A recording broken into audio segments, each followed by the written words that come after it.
My name is Aparna, chartered accountant. నిన్న release చేసిన budget అన్ని రంగాల వాళ్ళకి చాలా బాగుంది. అభివృద్ధి పదంలో వెళ్ళడానికి చాలా బాగుంది. ముఖ్యంగా ఉమెన్ ఎంపవర్మెంట్ కోసం చాలా బాగా చేశారు. 3 lakhs crores budget. And hospitals కి సంబంధించి క్యాన్సర్ పేషెంట్స్ మీద వచ్చే మెడిసిన్స్ మీద కస్టమ్స్ డ్యూటీ మొత్తం తీస్తారు. It is very welcome.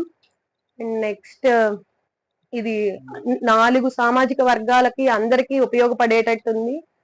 And 1 crore buildings మొత్తం కన్స్ట్రక్ట్ చేస్తామన్నారు బిలో పవర్టీ లైన్ వాళ్ళకి. ఇది కూడా చాలా మంచి విషయం. అండ్ గోల్డ్, సిల్వర్, ప్లాటినం మీద కస్టమ్స్ డ్యూటీ తగ్గింది. అండ్ వీటి మీద యూరియా, సల్ఫేట్ వాటి మీద కస్టమ్స్ డ్యూటీ పెరిగింది. అండ్ నెక్స్ట్, ఈ budget main reason salary employees కి చాలా బెనిఫిట్ గా ఉంది. Main up to 10 lakhs salary ఉన్న వాళ్ళకి చాలా వెల్కమ్ గా ఉంది బడ్జెట్. స్టాండర్డ్ డిడక్షన్ 75,000 వరకు పెంచారు. 50 నుంచి 75,000 కి పెంచారు. అండ్ స్లాబ్ రేట్స్ కూడా చాలా బాగా మారాయి.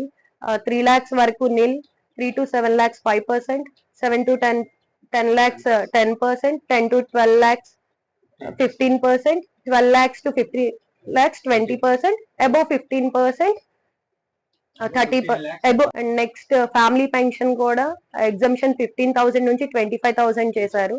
అండ్ ఫారెన్ కంపెనీస్ కి 40% స్లాబ్ రేట్ నుంచి 35% కి తీసుకొచ్చారు. ఇది కూడా చాలా వెల్కమ్ అయిన విషయం. ఎక్కువ ఇన్వెస్ట్మెంట్స్ అవ్వడానికి ఛాన్స్ ఉంటది. సో ఇది అన్ని రంగాలకి కేటాయింపులు చాలా బాగా చేశారు.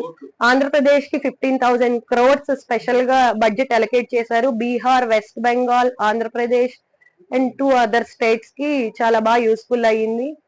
వెల్కమ్. సో నా ఉద్దేశంలో ఈ బడ్జెట్ చాలా బాగుంది, వెల్కమ్ చేయదగిన విషయం. ఇది హర్షించదగ్గ విషయం.